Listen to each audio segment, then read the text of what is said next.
What is going on, everybody? My name is Nick from WK Pop, and for the first video from my return from sickness, we're going to talk about the whole Tzuyu scandal thing that, broke while I was away.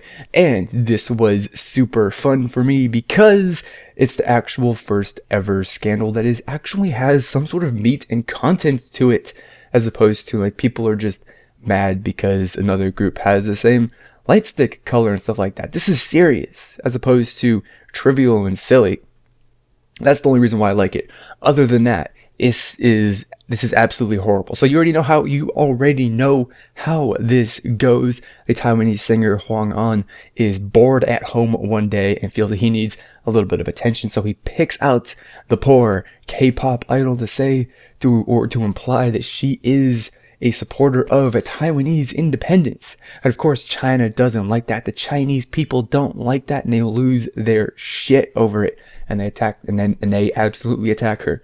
JYP starts taking some hits to their business as a company in China, basically having all of their groups' promotions and activities banned and canceled through all the various media companies and stuff in China. And then JYP uploads probably the most humiliating and just most awful apology video I've ever seen in my life, which on one hand, I'm glad that I saw that because that's interesting. I've never seen anything like that. But on the other hand, that was really, really, really terrible. It was really, really awful. So, you know how it went. You know how it ended. The entire situation is absolutely 100% terrible. And basically, it seems like it was just started by somebody who was looking for a little bit of attention for whatever reason. So, what I'm going to talk about, though, is basically the reasons why, at least from my perspective and my thoughts process here, the reasons why some of these things happened and the reason why people's reactions were so strong. First off, we're going to talk about the Chinese reaction to this. Now, a lot of people, of course, are saying like the Chinese netizens' reactions are dumb and childish, but you have to think about it like this. Right, you yourself are a Chinese person. The Chinese state, the government, is very, very, very anti-Taiwan independence, of course, because they do consider Taiwan to be a part of China. The whole one China thing, and the totalitarian state that it is does a very good job of spreading the propaganda and getting those ideas and stuff in your head. And if you have a little pride in your own country too, then you want to back up the ideas of the government and support them as well. So in that regard, it's totally understandable why Chinese people on the internet would go bananas and just absolutely violently attack her for the perceived idea that she was in favor of Taiwanese independence, because of course there's no evidence that she is or is not, and even if she is, it's kind of irrelevant to the whole thing. But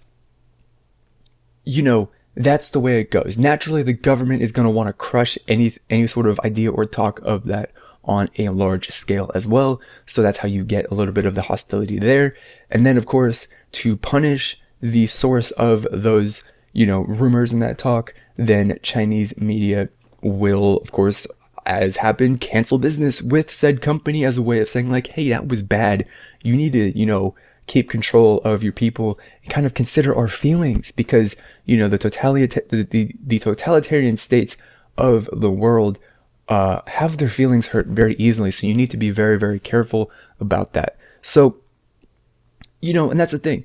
And what even makes it even worse is that China's idea that Taiwan is not even an independent country, and they shouldn't even, is the fact that there is no major, country or nation in the world that officially recognizes Taiwan as an independent nation. Not even South Korea. In fact, South Korea, I believe, was the last country to officially break political ties with Taiwan. So, just in that aspect right there, there's, between the Taiwan-South Korea relations, there's a bit of a little, tension there. And of course, Taiwan and China, there's a little bit of tension there as well.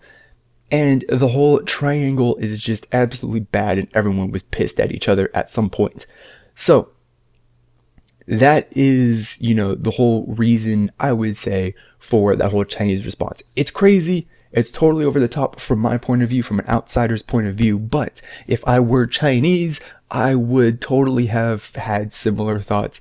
I might not have been so aggressive about it. And I think that the internet definitely does, play a part in that. But I totally understand the reaction to that. It's absolutely understandable and 100% predictable. Now, the next thing that happened that had people absolutely irritated was the apology video that JYP forced her to make. The JYP as the company, not JYP the man. JYP Entertainment forced her to make, that video, and people were like, well, what? I thought that you cared about your idols. Why didn't you stand by her and protect her? Well, this thing had grown political. It wasn't just a business thing anymore. You've got Taiwanese politicians, around their election using her plight, being attacked by the Chinese people for, supporting their independence as a rallying cry for their campaigns to generate votes and get support.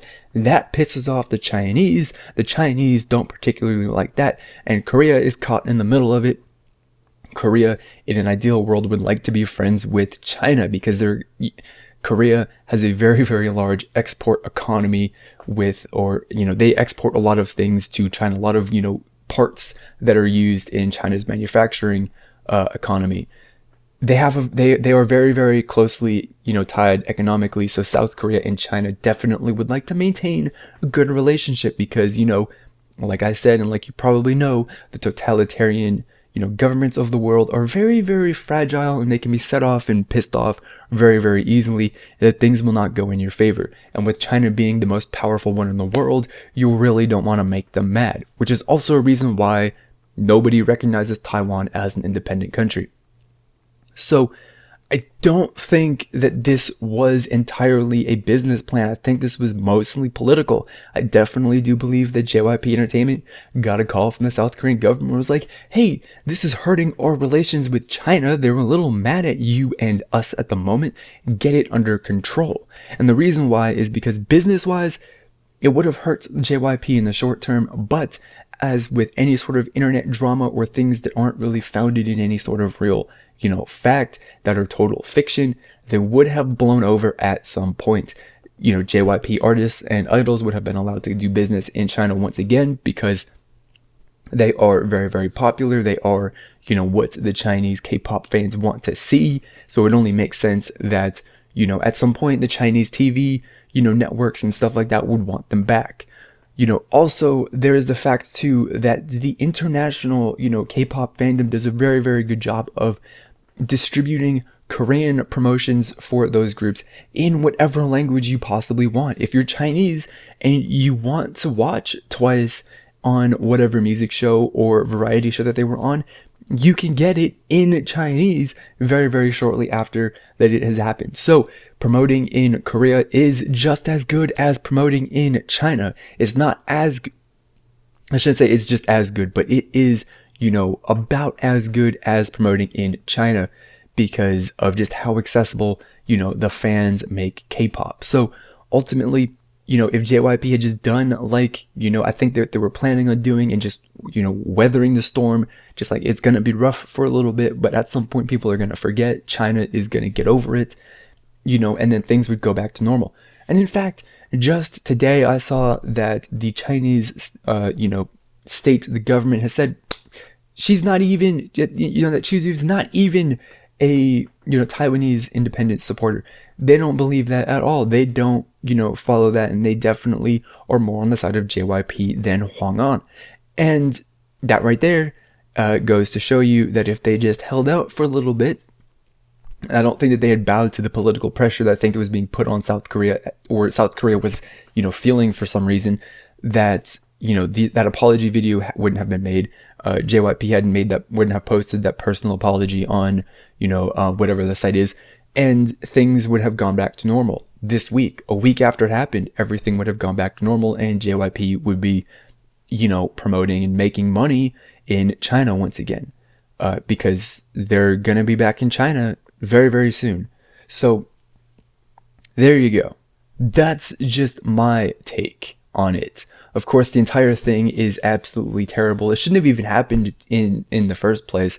So the fact that, we're even talking about the political aspect of it versus the business aspect of it versus the, just the like taking care of your people aspect, whatever, portion you want to focus on, it shouldn't have happened in the first place. But that's the way it goes when people are trying to use things for political means to just to stir people up to for political reasons. And that's the way it goes. It's sad, it's unfortunate, it happened, it's already passed. The Chinese government has said that it's basically irrelevant to an extent, although can you really believe what they say?